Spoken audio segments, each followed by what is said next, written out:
Salut à tous, bienvenue dans ce tutoriel où je vais vous apprendre l'isolation à une et à deux mains. Ne prenez surtout pas un grand cerceau pour ce tuto, vous allez vous fatiguer pour rien. Je vous conseille plutôt d'en prendre un petit ou de taille moyenne. Pour commencer, visualisez votre hula hoop comme le cadran d'une montre. Votre bras, c'est la trotteuse et c'est lui qui tourne, pas le cerceau. Il n'y a pas de sens plus facile qu'un autre, donc c'est comme vous le sentez. Certains apprennent à gauche, d'autres à droite, donc je vais vous apprendre les deux. Comme je vous l'ai dit, c'est votre bras qui tourne, donc il va falloir bien contracter vos muscles. On commence sens inverse des aiguilles d'une montre. Je tourne mon bras jusqu'à ne plus pouvoir, puis je vais lâcher le cerceau tout en tournant ma main pour le récupérer. Le cerceau roule donc par-dessus ma main, je lâche le cerceau à 3h pour le récupérer à midi. Quand je donne de la vitesse, je le récupère à 9h. Dans le sens des aiguilles d'une montre, c'est pareil, sauf que je le lâche à midi pour le récupérer à 3h. Premier conseil, aidez-vous d'un miroir, de votre ombre ou de votre reflet dans une fenêtre pour travailler vos isolations. Deuxièmement, le cerceau ne doit pas faire de spin. Il doit donner l'illusion de ne pas bouger, donc ne cassez surtout pas votre poignet. Gardez à l'esprit que c'est votre bras qui tourne. Contractez vos muscles et imaginez votre épaule comme le centre de votre cadran. Troisième conseil, votre cerceau risque de tomber légèrement lorsque vous allez le lâcher à cause de la gravité. Pour pallier à ce problème, essayez de lever votre bras au moment de lâcher le cerceau pour faire un effet levier.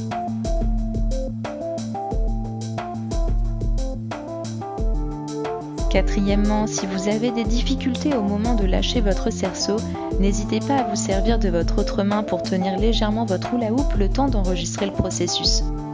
Et enfin, voici un petit exercice pour travailler la stabilité du cerceau. Bras tendus, tenez votre épaule et faites des allers-retours avec votre bras sans lâcher votre hula hoop, en veillant à ce qu'il reste bien fixe. Passons maintenant à l'isolation à deux mains. Mes deux mains sont côte à côte à l'intérieur du cerceau et se rejoignent à 6 et 12 heures.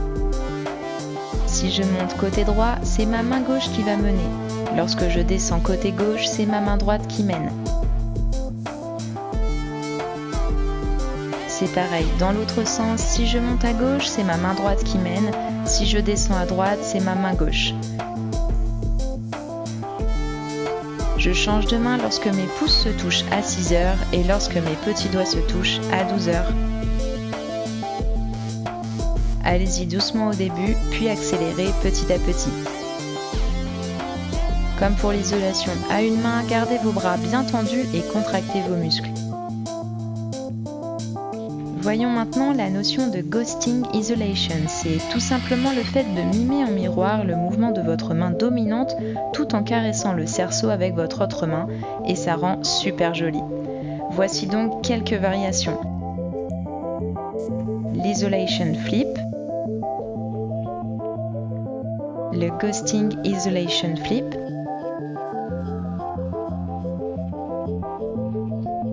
ghosting isolation rising,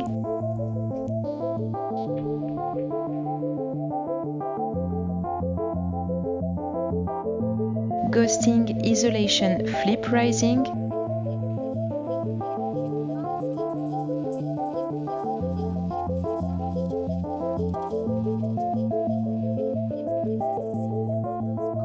l'isolation à deux mains croisées. Maîtriser l'isolation vous permettra d'apprendre le isopop. Rendez-vous dans une prochaine vidéo. C'est la fin de ce tutoriel, j'espère que tout sera clair pour vous et n'hésitez pas comme d'habitude à me poser vos questions en commentaire.